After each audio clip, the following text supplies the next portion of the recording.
नमस्कार बच्चों, good evening और सभी को राधे राधे।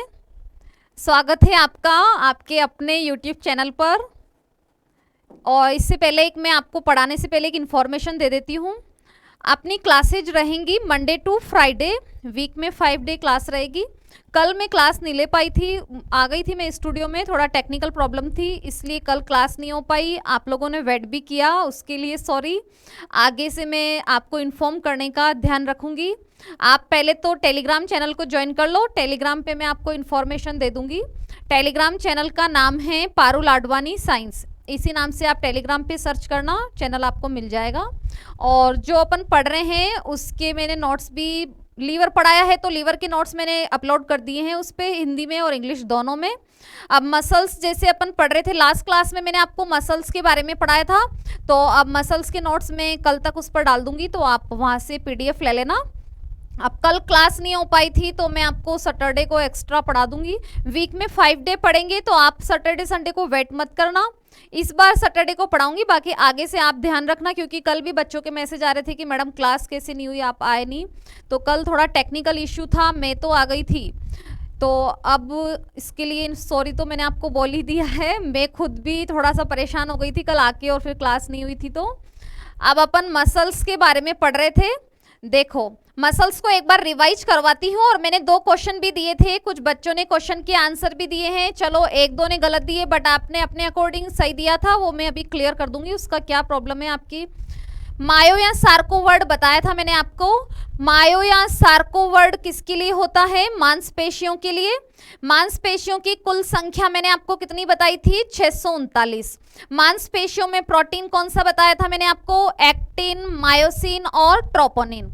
मांसपेशियों में संकुचनशीलता और उत्तेजनशीलता का गुण होता है। फिर मैंने आपको यही क्वेश्चन पूछा था, शरीर के भार का कितना % मांसपेशियां होती हैं? तो शरीर के भार का 40% मांसपेशियां होती हैं। शरीर के भार का 40% क्या होती हैं? मांसपेशियां। फिर मैंने आपको बताया था संरचना और कार्य के आधार पर मसल्स कितने प्रकार की होती हैं? 3। कौन कौन सी? कंकाल पेशियां, चिकनी पेशियां, हृदय पेशियां। कंकाल पेशियां जो बाहरी कंकाल से जुड़ी होती हैं, रेखित और ऐच्छिक। चिकनी पेशियां अंतरांगों में पाई जाती हैं, अरेखित और अनैच्छिक। और हार्ट की जो मसल्स होती है ना, वो रेखित और कैसी होती है? अनैच्छिक। ये अपन ने पढ़ा था लास्ट क्लास में मसल्स के बारे में। एक क्वेश्चन मैंने आपको दिया था कि शरीर की भार का कितना % होती है? 40%। और मैंने आपको ये तो बता दिया था कि मसल्स का रेड कलर किसके कारण होता है?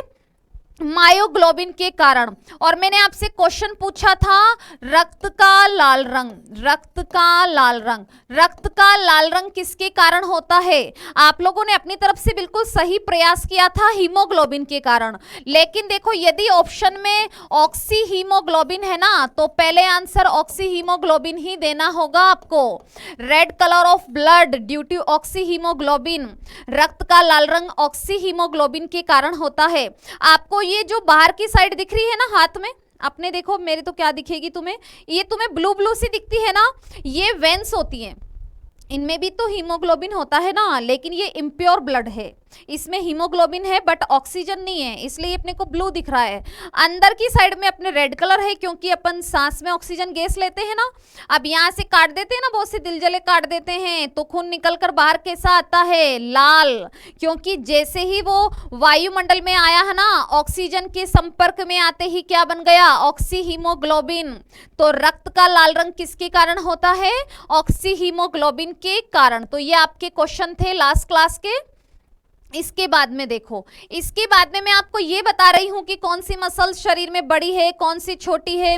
अब मेरी बात सुनो, जो बच्चे पहले पढ़े हुए हैं ना, उनको 100% नई चीजें मिलेंगी, लेकिन मेरे को पढ़ाना तो स्टार्ट से पड़ेगा ना भाई। अब मसल्स पढ़ाई है तो मुझे 639 भी लिखाना ही पड़ेगा, कैल्शियम आयन भी लिखाना ही पड़ेगा, क्योंकि यहाँ पर तो बहुत सारे नए बच्चे भी तो देखेंगे ना, बहुत से नए बच्चे जुड़ेंगे जो क्लास लेंगे, और हो सकता है वो लाइफ में फर्स्ट टाइम ही साइंस पढ़ रहे हो, तो मुझे उनके अकॉर्डिंग भी चलना पड़ेगा। और जो पुराने पढ़े हुए हैं उनको 100% एडवांस चीजें मिलेंगी, लेकिन आपको थोड़ा सा वेट करना पड़ेगा उसके लिए। देखो, मांसपेशियां लिख रहे हैं अपन, शरीर की सबसे बड़ी मांसपेशी, शरीर की सबसे बड़ी मांसपेशी, लार्जेस्ट मसल्स इन बॉडी।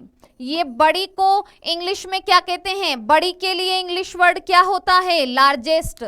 और अब लिख रही हूं मैं यहां पर शरीर की सबसे लंबी मांसपेशी, लॉन्गेस्ट मसल। अब मांसपेशी समझ गए ना, खाली लंबी लिख रही हूं, और लंबी को इंग्लिश में क्या बोलते हैं? लॉन्गेस्ट। फिर इसके बाद में अपन लिखेंगे शरीर की सबसे छोटी मांसपेशी, स्मॉलेस्ट मसल।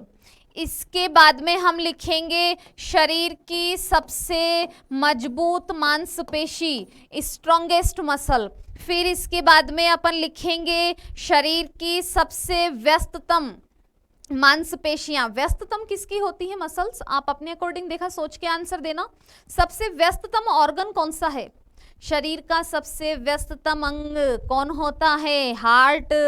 तो हार्ट की मसल्स तो सबसे बिजी होंगी ना, सबसे व्यस्त मसल्स होती हैं हार्ट की, क्योंकि अपन ने जब से जन्म लिया है ना, और जब तक अपन मरेंगे, कौन सा अंग रेस्ट नहीं करता है? हार्ट रेस्ट नहीं करता है। तो हार्ट की मसल सबसे बिजी होती हैं, वो अभी लिखेंगे अपन। देखो बड़ी का आंसर देखो आप पहले। बड़ी मसल होती है ग्लूटियस मैक्सिमस, ग्लूटियस मैक्सिमस शरीर की सबसे बड़ी मांसपेशी होती है ग्लूटियस मैक्सिमस। नाम आपको 2-3 बार बोलोगे तब याद होगा, क्योंकि साइंटिफिक नेम है तो थोड़ा टफ पढ़ेंगे, और हो सकता है आप पहली बार पढ़ रहे होंगे, तो बोलो मेरे साथ साथ बोलना, याद हो जाएंगे। सबसे बड़ी मांसपेशी कौन सी है? Gluteus Maximus. वापस बोलो एक बार, ग्लूटियस मैक्सिमस। वापस बोलो, ग्लूटियस मैक्सिमस। तो सबसे बड़ी मांसपेशी कौन सी है? Gluteus Maximus. अब मांसपेशी शरीर में है तो इसकी 100% कोई ना कोई लोकेशन भी तो होगी ना भाई। सबसे बड़ी मांसपेशी पाई जाती है हिप्स में, ये होती है कूल्हे की पेशी। मेरी बात सुनो, सबसे लंबी हड्डी का नाम बताना, देखा एक बार, लंबी हड्डी का नाम बताओ। वहां बैठे बैठे आंसर दिया करो, मेरे पास सब वाइब्रेशंस पहुंच जाते हैं, और मुझे 100% पता है कि आपने आंसर फीमर ही दिया है। सबसे लंबी हड्डी कौन सी है? फीमर। अब मेरी बात सुनो, ये बोन है, मैंने आपको बताया था लास्ट क्लास में, बोन से बोन जुड़ी होती है लिगामेंट से, बोन से मसल जुड़ी होती है टेंडन से। ये बताया था मैंने आपको कि बोन के ऊपर मसल होती है, बोन के ऊपर मसल टेंडन से जुड़ी होती है, टेंडन में कोलेजन प्रोटीन होती है, लिगामेंट्स में एलास्टिन प्रोटीन होती है। अब इस बोन के ऊपर मसल जुड़ी हुई है, तो कहीं पर ऐसा है कि हड्डी खत्म हो गई हो, मांसपेशियां लटक रही हैं, या कहीं ऐसा है कि हड्डी यहाँ से यहाँ तक है, आधे में मांसपेशी है? ऐसा तो नहीं है ना भाई। शरीर में जैसा बोन है उससे उसी के अनुरूप ही तो मांसपेशियां जुड़ी होती है ना। तो ये इसको आपको याद करना इजी रहेगा। जो हड्डी लंबी है ना, उससे जुड़ी हुई मांसपेशी भी क्या आएगी? लंबी। अब बताओ देखा, शरीर की सबसे छोटी हड्डी कौन सी है? ये तो याद कर रखा है ना आपने। सबसे छोटी हड्डी, हाँ बिल्कुल सही बोल रहे हो, स्टेपीज, कान की। अब सबसे छोटी हड्डी कान की होती है, तो सबसे छोटी मांसपेशी भी कहाँ की होगी? कान की। समझे क्या बताना चाह रही हूँ? जैसी विशेषता हड्डी की होती है, वैसी विशेषता किसकी होती है? मांसपेशियों की। समझ गए? तो देखो, सबसे लंबी मांसपेशी होती है साइटोरियस। सबसे लंबी मांसपेशी कौन सी होती है? साइटोरियस। साइटोरियस कहाँ की होगी? सबसे लंबी हड्डी फीमर, जो तुम्हें पहले से ही याद है, कहाँ की होती है? जांग की। तो फिर मांसपेशी भी तो जांग की ही होगी। सबसे छोटी मांसपेशी कौन सी होती है? हड्डी तो स्टेपीज है, लेकिन हड्डियों के नाम अलग होते हैं और मांसपेशियों के नाम अलग होते हैं। लोकेशन सेम होगी। अरे आप और मैं सेम लोकेशन में रह सकते हैं, लेकिन नाम तो अपने अलग अलग है ना। तो सबसे छोटी मांसपेशी होती है स्टेपेडियस, और स्टेपेडियस कहाँ की होती है? कान की। स्टेपेडियस कहाँ की मांसपेशी है? कान की। इतना समझ गए। अब अपन ने लिखा है शरीर की सबसे स्ट्रॉन्गेस्ट मसल, सबसे मजबूत हड्डी जबड़े की, और इसका नाम क्या है? मैसेटर। मैसेटर कहाँ की मांसपेशी होती है? जबड़े की मांसपेशी है मैसेटर। समझे क्या कुछ? देखो, बड़ी तो है ग्लूटियस मैक्सिमस, सबसे लंबी है साइटोरियस, सबसे छोटी है स्टेपेडियस, सबसे मजबूत कौन सी है? मैसेटर। इसके बाद में मैं देखो नेक्स्ट में लिख रही हूं सबसे सक्रिय मांसपेशियां, एक्टिव मसल, सबसे सक्रिय मांसपेशियां, सक्रिय, और एक अपन लिख रहे हैं सबसे व्यस्ततम मांसपेशियां, सबसे व्यस्ततम मांसपेशियां, बिजिएस्ट मसल। अब मेरी बात सुनो, सक्रिय मतलब एक्टिव, बीज एक्टिव होने में और व्यस्त होने में एक ही बात है या अलग अलग बात है भाई? सक्रिय अलग होता है, व्यस्त अलग होता है। आप सुबह से शाम तक कमरा बंद करके बैठे हो, कोई घर वाले काम बोलते हैं तो अरे डिस्टर्ब मत करो, पढ़ रहा हूं, पढ़ रहा है भाई तू, पर सुबह से शाम तक बैठा है ना, एक ही चैप्टर कंप्लीट किया है, तो आप कहने को तो क्या हो? व्यस्त। वो भी किसमें? पढ़ाई में। पढ़ाई के नाम पर व्हाट्सएप और फेसबुक पे व्यस्त हो, इसका मतलब एक ही चैप्टर हुआ है ना। और सबसे सक्रिय का मतलब क्या है? आप बैठे तो एक ही घंटा थे, लेकिन माइंड बिल्कुल कॉन्सेंट्रेट था, तो आपने 1 घंटे में ही एक चैप्टर पढ़ लिया, तो इसका मतलब आप क्या थे? सक्रिय। समझ गए क्या? तो एक्टिव में और बिजी होने में बहुत अंतर होता है। अब लोग आजकल बिजी ज्यादा है ना, एक्टिव कम है। बिजी तो सभी हैं, एक्टिव बहुत कम है। सबसे सक्रिय मांसपेशियां किसकी होती हैं? आंख की। आंख की मसल्स में मूवमेंट हो रहा है तो पता चलता है क्या? काउंट कर, पता तो खूब चल रहा है लेकिन काउंट नहीं कर सकते हैं ना, इतना स्पीड से होता है, तो आंख की मसल सबसे ज्यादा एक्टिव है। लेकिन शरीर का सबसे व्यस्ततम अंग कौन सा होता है? हार्ट। जब से जन्म लिया है ना और जब तक मरेंगे हार्ट रेस्ट नहीं करता है। हार्ट ने जिस दिन रेस्ट करने का ठान लिया उस दिन परमानेंट रेस्ट हो जाएगा। तो सबसे व्यस्ततम मांसपेशियां किसकी होती हैं? हृदय की होती है ना, हार्ट की। हार्ट के लिए साइंटिफिक वर्ड मैंने आपको बताया है, कार्डियो होता है। इतना समझ गए क्या? अब ऐसा करते हैं, अपन ने मसल्स के नाम लिखे हैं ना, तो इनके साथ साथ अपन बोन्स के भी नाम लिख लेते हैं ताकि आपको याद करना इजी हो जाएगा। वैसे तो अपन स्केलेटन सिस्टम अलग से पढ़ेंगे, स्केलेटन सिस्टम चैप्टर अलग से पढ़ेंगे, लेकिन यहां पर अपन ने मसल्स के नाम लिखे हैं ना, तो आपको इनके साथ साथ बोन्स के नाम जल्दी याद होंगे। अब ऊपर लिख रही हूं, सबसे बड़ी हड्डी होती है श्रोणि मेखला। सबसे बड़ी हड्डी कौन सी होती है? श्रोणि मेखला। और श्रोणि मेखला कहाँ की हड्डी होती है? ये कहाँ की मांसपेशी है कहाँ की? ये कूल्हे की है ना, तो फिर ये कूल्हे की ही तो हड्डी होगी ना भाई, मैंने यही तो बोला है। लोकेशन सेम है, नाम अलग अलग है। जैसी विशेषता हड्डी की होती है वैसी विशेषता किसकी होती है? मांसपेशियों की। यदि हड्डी लंबी है तो मांसपेशी भी क्या होगी? लंबी। अब लंबी हड्डी का नाम क्या है? तो लंबी हड्डी का नाम है फीमर। और फीमर कहाँ की होती है? जांघ की। ये रट रखा है, पर बच्चों अब ये क्वेश्चन नहीं आता है। फीमर और स्टेपीज तो ऐसे हैं जो सबको आएंगे। और सबसे छोटी कहाँ की होती है? कान की, लेकिन उसका नाम क्या है? स्टेपीज। समझ गए क्या? स्टेपीज होता है। और मजबूत हड्डी का नाम होता है मैंडिबल। मजबूत हड्डी का नाम क्या है? मैंडिबल। ये ऊपर जो लिखे हैं वो हड्डियों के नाम लिखे हैं, ये ऊपर वाले सब हड्डियों वाले नाम है ना, और ये नीचे वाले हैं ये सब मसल्स के नेम हैं। तो मजबूत हड्डी कौन सी हो गई? मैंडिबल। और मैंडिबल कहाँ की होती है? जबड़े की। इनकी हड्डियों के कोई स्पेशल नाम नहीं है, ये तो एक्टिव याद कर लो, ये व्यस्ततम याद कर लो। अब देखो एक और क्वेश्चन बताती हूं। अधिक परिश्रम के समय, जैसे तुम फिजिकल की तैयारी करते हो ना किसी भी एग्जाम के, दिल्ली पुलिस से, राजस्थान पुलिस से, फिजिकल की तैयारी करते हो तो आप रनिंग वगैरह करते हो ना, दौड़ते हो, तो दौड़ने के बाद लास्ट में क्या होता है? कुत्ते की तरह हाँफने लग जाते हो ना, थकान हो जाती है, फिर बोलते हो थोड़ा रेस्ट कर लेता हूँ, बैठ जाते हो पार्क पे बेंच पे, थोड़ा रेस्ट करते हो, तेजी से सांस लेते हो, फिर थोड़ी देर बाद में नॉर्मल हो जाते हो। तो ये ऐसा क्या हुआ भाई?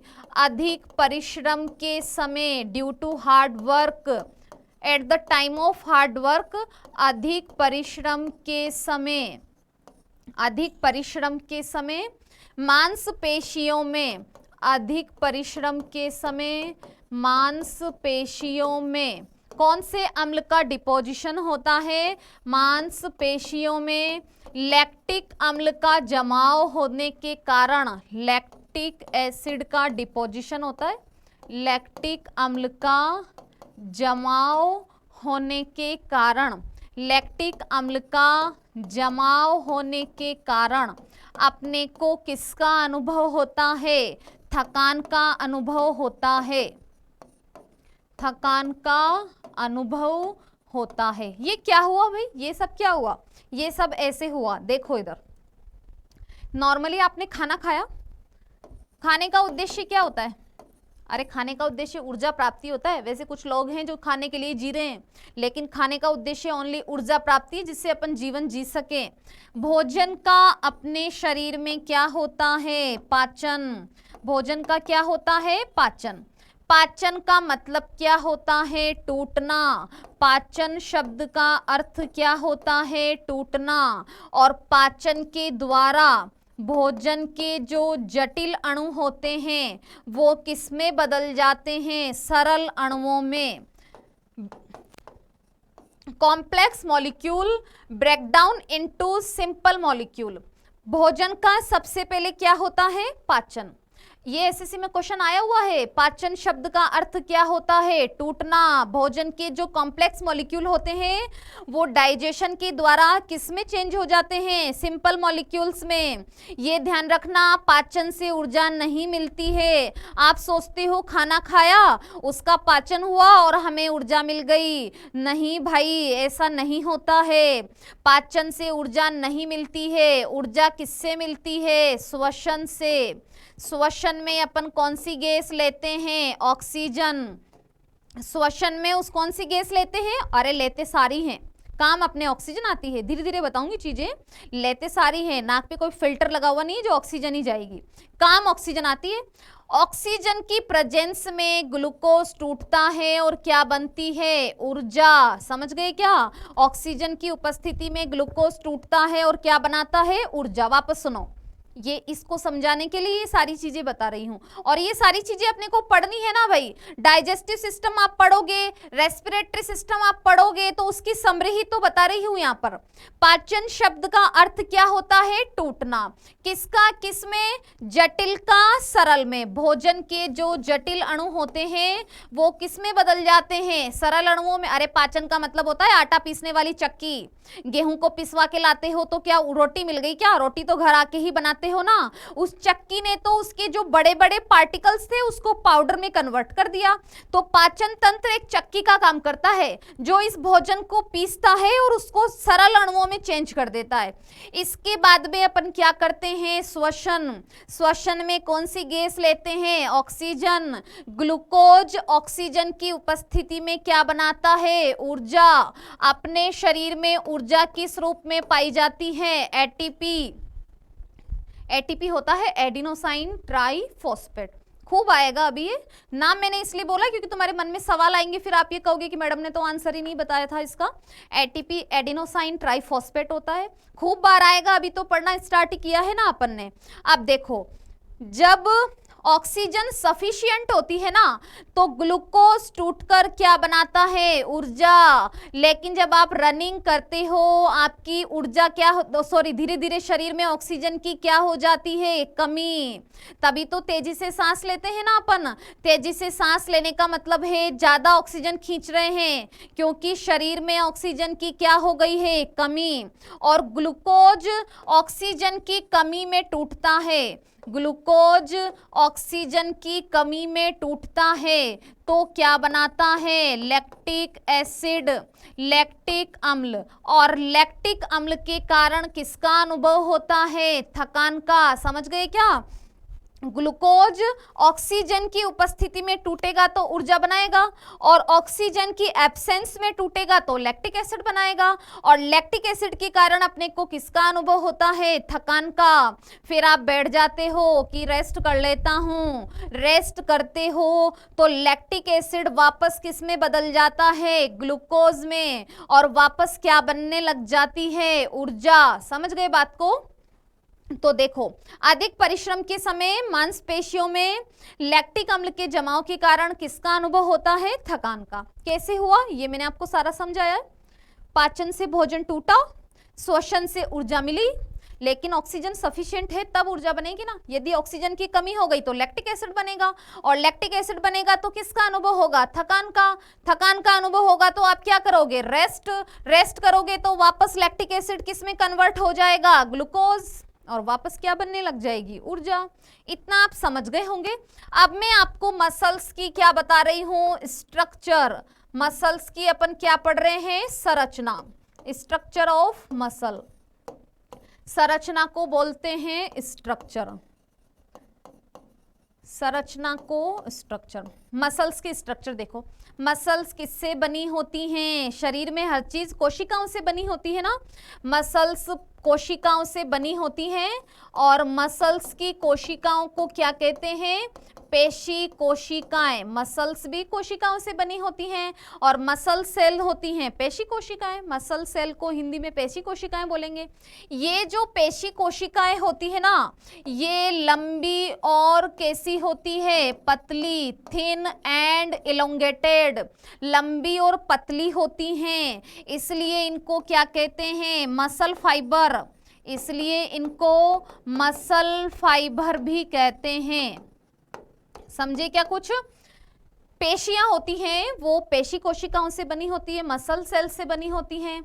मसल सेल्स कैसी होती हैं? थिन एंड इलोंगेटेड, लंबी और पतली, इसलिए मसल सेल्स को क्या कहते हैं? मसल फाइबर भी। मसल फाइबर पूछे क्या होते हैं? Muscle fibre is a muscle cell. Muscle fibre muscle cell को ही कहा जाता है, इनकी शेप के कारण से कहा जाता है। और जो ये मसल फाइबर होते हैं ना, इन्हीं के अंदर पाए जाते हैं मायोफाइब्रिल्स। मसल्स फाइबर्स के अंदर क्या होते हैं? मायोफाइब्रिल्स होते हैं। इतना ध्यान रख लो, आपके लिए इतना काफी है। और मसल्स का चित्र बना देती हूं एक बार, देखो।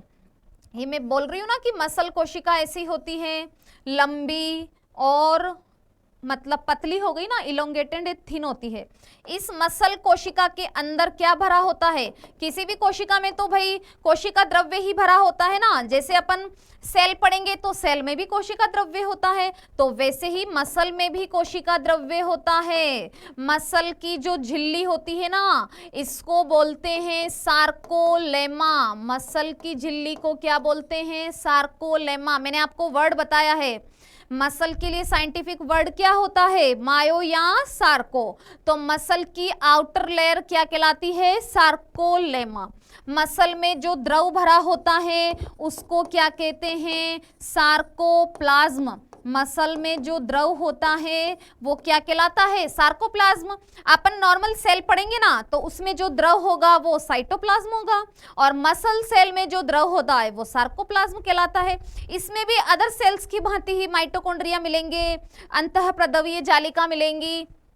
तो मसल्स की जो माइटोकॉन्ड्रिया होती है ना, मसल्स की जो माइटोकॉन्ड्रिया होती है, मसल की माइटोकॉन्ड्रिया को क्या कहते हैं? सार्कोसोम। मसल की माइटोकॉन्ड्रिया को क्या कहते हैं? सार्कोसोम। एग्जाम में ऐसे आ जाए कि सार्कोसोम क्या है, तो सार्कोसोम इज ए माइटोकॉन्ड्रिया। सार्कोसोम एक माइटोकॉन्ड्रिया है, और सार्कोसोम इसको नाम स्पेशली किसके लिए दिया गया है? मसल की माइटोकॉन्ड्रिया के लिए। मसल के अंदर जो एंडोप्लाज्मिक रेटिकुलम होती है, मसल में जो एंडोप्लाज्मिक रेटिकुलम होती है, एंडोप्लाज्मिक रेटिकुलम, इसको हिंदी में बोलते हैं ना अंतःप्रद्रवीय जालिका। हिंदी में कहते हैं अंतःप्रद्रवीय जालिका। अंतःप्रदवीय जालिका कहते हैं। और मसल्स की जो अंतःप्रदवीय जालिका होती है ना, इसको बोलते हैं सार्कोप्लाज्मिक रेटिकुलम। मसल के लिए सार्को वर्ड आता है ना, मायो या सार्को, तो इसको कहते हैं सार्कोप्लाज्मिक रेटिकुलम। सार्कोप्लाज्मिक रेटिकुलम, समझ गए? एक बार वापस देखो, मसल का चित्र देख लो। चित्र क्या, मसल की स्ट्रक्चर देख लो। मसल्स होती हैं, ये मसल सेल्स से बनी होती हैं। Muscle cells thin and elongated होती हैं, लंबी और पतली, इसलिए इनको क्या कहते हैं, मसल फाइबर भी कहते हैं। मसल फाइबर्स में क्या पाए जाते हैं, मायोफाइब्रिल्स और एक्टिन मायोसिन तंतु भी प्रोटीन होते हैं ना। ये मसल का चित्र बनाया अपन ने। मसल की जो आउटर लेयर होती है इसको क्या कहते हैं, सार्कोलेमा। मसल में जो द्रव भरा होता है इसको क्या कहते हैं, सार्कोप्लाज्म। फिर देखो, मसल्स की जो माइटोकॉन्ड्रिया होती है उसको क्या कहते हैं, सार्कोसोम।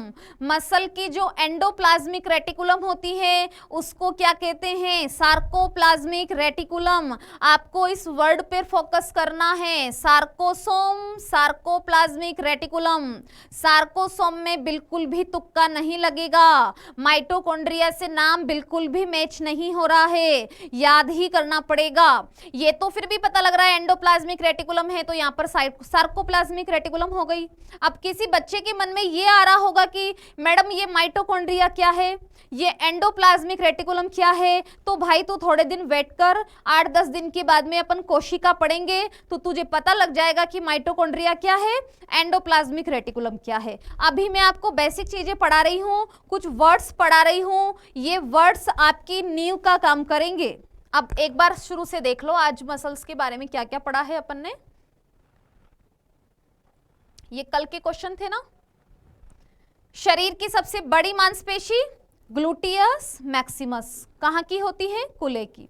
तो सबसे बड़ी हड्डी कौन सी हो गई, श्रोणि मेखला। सबसे लंबी मांसपेशी साइटोरियस कहाँ की होती है, जांघ की। तो सबसे लंबी हड्डी कौन सी हो गई, फीमर। सबसे छोटी मांसपेशी स्टेपेडियस, तो सबसे छोटी हड्डी कौन सी हो गई, स्टेपीज। सबसे मजबूत हड्डी मैसेटर, तो सबसे मजबूत मांसपेशी मैसेटर, तो मजबूत हड्डी कौन सी हो गई, मैंडिबल। सक्रिय मांसपेशियां आंख की। सबसे व्यस्ततम मांसपेशियां हृदय की। ये आप समझ गए। अधिक परिश्रम के समय मांसपेशियों में कौन से एसिड का डिपोजिशन होता है, लैक्टिक एसिड का। अब आपका आज का सवाल सुन लो, आपको घर से लैक्टिक एसिड का सूत्र लिखकर लाना है। आपको लैक्टिक एसिड का क्या बताना है, फॉर्मूला।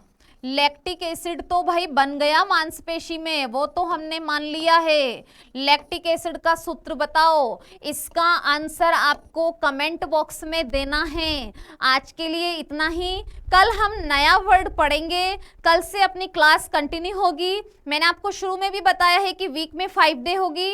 इस बार कल नहीं हो पाई थी, मैं सैटरडे को पढ़ाऊंगी 100%। ठीक है, धन्यवाद।